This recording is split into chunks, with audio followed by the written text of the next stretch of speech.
दोस्तों, अंबानी के चैनल में नौकरी करने वाले एक पत्रकार दमन चोपड़ा ने कहा कि हम YouTube पर पत्रकारिता करने वालों के लिए देश का हर गंभीर मुद्दा लाइक बटोरने का जरिया बन गया है। हम वीडियो के आखिर में मुस्कुराते हुए सब्सक्राइब करने के लिए कहते हैं। तो सुनो दमन चोपड़ा, इसमें कोई बुराई नहीं है। भांडों की तरह स्टूडियो में खड़े होकर वोट चीखते हैं जिनमें सच्चाई नहीं है। हम एक पार्टी के लिए वोट नहीं जोड़ते हैं, हम लोगों को अपने साथ जोड़ते हैं। हम डिजिटल मीडिया के पत्रकार टीआरपी के लिए स्टूडियो में कुत्तों की तरह लोगों को नहीं लड़ाते हैं। स्टूडियो में टीका वाले और टोपी वालों को आपस में नहीं भिड़ाते हैं। हम किसी गोदी सेठ के टुकड़ों पर पलने वाले पत्रकार नहीं है। हम अपने दर्शकों के आगे हक और अधिकार से सब्सक्राइब की फरियाद करते हैं। हम समर्थन मांगते हैं, हम लोगों से साथ आने का अनुरोध करते हैं। हम जबरन किसी के ड्राइंग रूम में घुस नहीं जाते हैं। हम फेक न्यूज नहीं फैलाते हैं, सिर्फ सरकारी चाटुकारी एंगल ही लोगों को नहीं बताते हैं।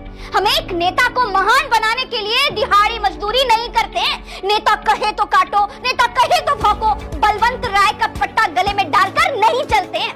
डंके की चोट पर अच्छे को अच्छा और बुरा को बुरा कहते हैं। पत्रकारिता की क्लास में सरकार से सवाल पूछना बताया गया था, हम अपना फर्ज निभाते हैं। सत्ता से हाथ मिला ले, हम वो पेशे के गद्दार नहीं है। गुलामी के टुकड़ों पर चलना हम मंजूर कर ले, हमारे माँ बाप के दिए गए ऐसे कोई संस्कार नहीं है। दमन चोपड़ा, 4 दिन तुम सरकार से सवाल पूछ लो, फिल्म सिटी में नौकरी के लिए तरस जाओगे।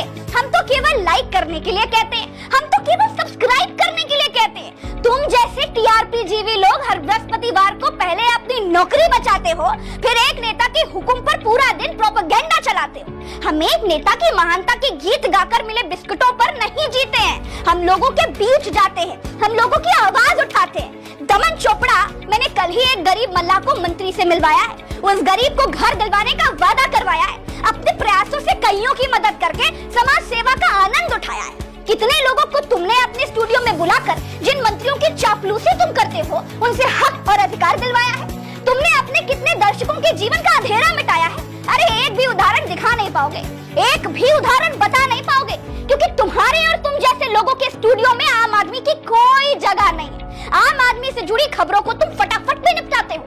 हिंदू मुसलमान पर तो घंटों मुंह लड़ाते हो। एक धार्मिक एजेंडे वाली पार्टी के वोट जो बढ़ाते हो। अपने आप को समझते तुम बहुत बड़ के पत्रकार हो, लेकिन तुम जैसे लोग सिर्फ सरकार के चाटुकार हो। सरकार के इशारे पर उठते बैठते और दुम हिलाते हो। सरकार बोले गाओ तो गाते हो, सरकार बोले तो बजाओ बजाते हो। सरकार बोले कि जनता को ही पुल गिरने का जिम्मेदार बताओ तो बताते हो।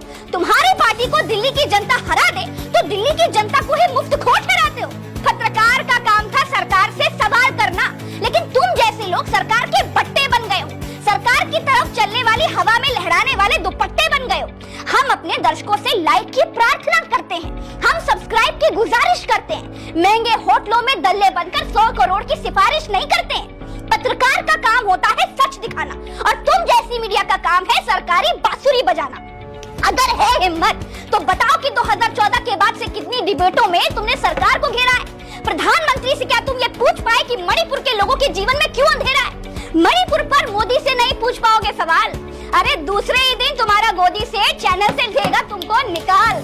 तुम्हारे जैसे लोग होते हैं जो करते हैं आग लगाने का पूरा प्रयास। जब हो जाता है लोगों को आवाज तो दीदी डर गई, दीदी डर गई, ये कहकर बन जाते हो सूरदास। एक समुदाय को पहले पत्थरबाज नाम दिया, पत्थरबाज कहकर पूरी कौम को बदनाम किया। फिर पत्थर लेकर नाटक करने आते हो। पत्थर का धर्म कहाँ होता है ये बताते हो। खुद को बड़ा मासूम दिखाते हो, लेकिन गोदी मीडिया कहते ही तिलमिला जाते हो, चिढ़ जाते हो। जब पत्थर पर दे दिया है इतना ज्ञान, तो बताओ जुमलेबाज और गोदी सेठ की मिली भगत से नोएडा की फिल्म सिटी में कहां पर चलती है झूठ की दुकान? तो मिस्टर दमन चोपड़ा, मैंने तो ये कहा ही नहीं वाला खेल बहुत पुराना है। YouTube के सच्चे पत्रकार वर्सेस गोदी मीडिया की लड़ाई में तुम्हारे झूठ का सूरज डूबने वाला है।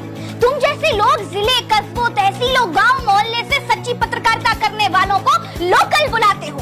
जो लोग सरकार से सवाल कर रहे हैं उनको यूट्यूबर कहकर चिढ़ाते हो। लाइक सब्सक्राइब की बात करके उनकी खिल्ली उड़ाते हो। जो गांव, कस्बों, तहसीलों से दिखा रहा है सच्चा समाचार, वही है असली पत्रकार। जिस दिन राजा खींच लेगा हाथ, तुमको उस दिन चाटुकारिता के दुष्परिणामों का होगा एहसास। हमारा क्या है, हम लोगों की लड़ाई लड़ते जाएंगे। सच की कलमों से तुम्हारे प्रोपेगेंडा को हराते जाएंगे। झूठ के जरूर होते हैं 5,000, लेकिन सच के सामने उसे होना ही पड़ता है लाचार। तुम जैसों की फैलाई हुई नफरती आग में जल रही जनता एक दिन खड़ी हो जाएगी और तुम्हें माखनलाल चतुर्वेदी का सबक याद दिलाएगी। तब तक चाटो सत्ता के प्याले से टपकती मलाई, तब तक हम मिटाएंगे तुम्हारे द्वारा पैदा की गई हिंदू मुसलमान की खाई। दोस्तों, ये दमन चोपड़ा हमें आपके समर्थन वाली अपील से चिढ़ाता है।